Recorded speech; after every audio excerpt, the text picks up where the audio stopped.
Hey everybody, it's Jason Blaha with Ice Cream Fitness here. I picked up a lot of new subscribers yesterday with all of the events that transpired, and I'm going to put that in the past for now, and I want to jump right back into what's important, and that is making videos to try to help people out. But hold on, let me give you guys a bicep shot first. All right, what I want to do today is explain to you guys very briefly and in the simplest terms possible how to apply flexible dieting and what science people mean by this term.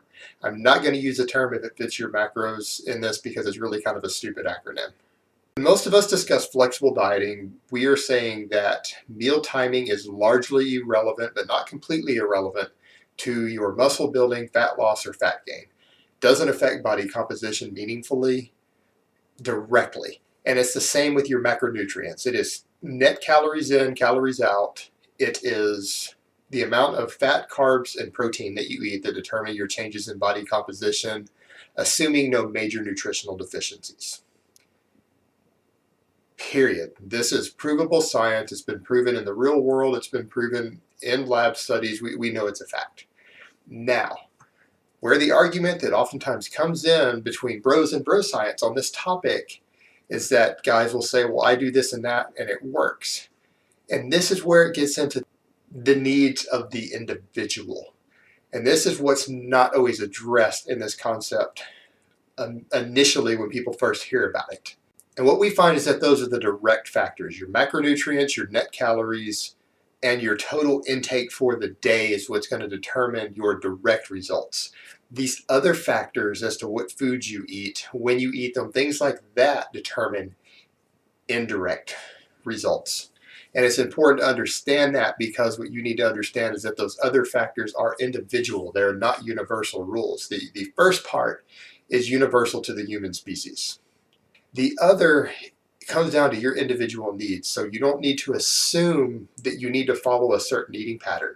Some people do better in terms of everything from energy, how they feel, their mood, how well their appetite is controlled by eating 3 meals a day, others 4 meals a day, others 6 meals a day. Some people do better if they eat a big pre-workout meal. Some people do better if they train fasted and do intermittent fasting. And what you find for bulking and cutting, it might not be the same on these two things. So what you have to do as far as these type of meal timings, you have to find what works for you personally. Don't assume that because something works for someone else as far as a timing pattern, that it's going to work for you, because someone else's eating pattern might make you feel like crap. It might make you feel lethargic. It might make you feel hungry. And a different approach is going to work for you than what's going to work for them. So experiment around with these and find what works for you. And this can change over time.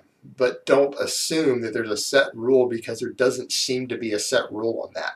And in terms of direct effect, it's completely irrelevant. But those indirect effects do matter, and they are very much unique to the individual. And it's the same when it comes to the macronutrients and individual foods.